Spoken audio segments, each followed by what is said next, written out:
Welcome, fellow adventurers. Today, we're embarking on an epic journey through the book of Joel, one of the most dramatic prophecies in the Bible.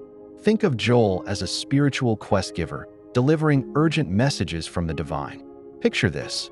Our story opens with a devastating plague of locusts descending upon the land of Judah.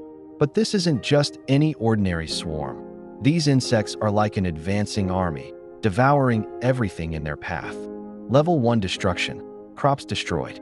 Level 2, economic collapse. Level 3, total devastation. Joel uses this natural disaster as a wake-up call. It's like when your character's health bar flashes red, a warning that something bigger is coming. The prophet reveals that this locust invasion is just a preview of what he calls the day of the Lord. But here's where our story takes an interesting turn. Joel doesn't just leave us with doom and gloom. He presents the people with a divine quest. Return to God with all your heart. It's not about just going through the motions. It's about genuine repentance.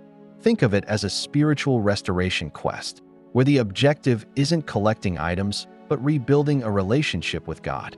The narrative then shifts to God's response, and this is where things get really interesting. Instead of continuing punishment, God promises restoration. It's like unlocking the ultimate power-up.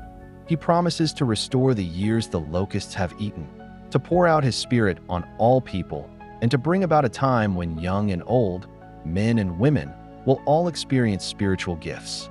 Joel's prophecy reaches its climax with a vision of final judgment, but also ultimate hope. He describes a time when God will gather all nations to the valley of Jehoshaphat. Think of it as the final boss battle, but with a twist. The real victory isn't about defeating enemies, but about God establishing eternal justice and peace. What makes Joel's message timeless is how it speaks to us today. Just like those ancient Israelites, we face our own locusts, whether they're personal challenges, global crises, or spiritual struggles. The prophet's call to genuine repentance and his promise of God's restoration are as relevant now as they were then.